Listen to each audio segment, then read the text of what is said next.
নেসারাবাদ থেকে আমাদের নিজস্ব প্রতিনিধি সোহেল রায়হানের পাঠানো তথ্যচিত্রে দেখুন বিস্তারিত।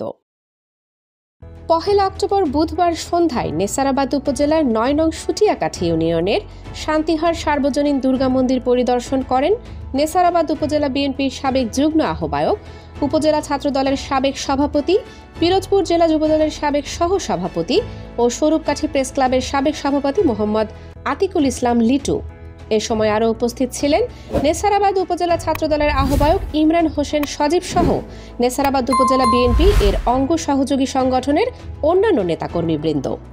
শারদীয় দুর্গোৎসবের পূজা মণ্ডপ পরিদর্শনকালে আতিকুল ইসলাম লিটু সবাইকে শারদীয় দুর্গাপূজার শুভেচ্ছা জানিয়ে বলেন, বাংলাদেশ একটি অসাম্প্রদায়িক রাষ্ট্র। বাংলাদেশ জাতীয়তাবাদী দল বিশ্বাস করে এদেশের সকল মানুষ সমান। হিন্দু, মুসলিম, বৌদ্ধ, খ্রিস্টান ধর্ম ভিন্ন হলেও সৃষ্টিকর্তার কৃপায় আমরা সবাই একই মাটির তৈরি এবং মানুষ হিসেবে আমরা সবাই ভাই বোন। এই ভ্রাতৃত্ববোধ নিয়েই আমরা এগিয়ে যেতে চাই বহুদূর। শহীদ রাষ্ট্রপতি জিয়াউর রহমানের আদর্শ বাস্তবায়নে এই ভ্রাতৃত্ববোধ সকলের বজায় রাখতে হবে।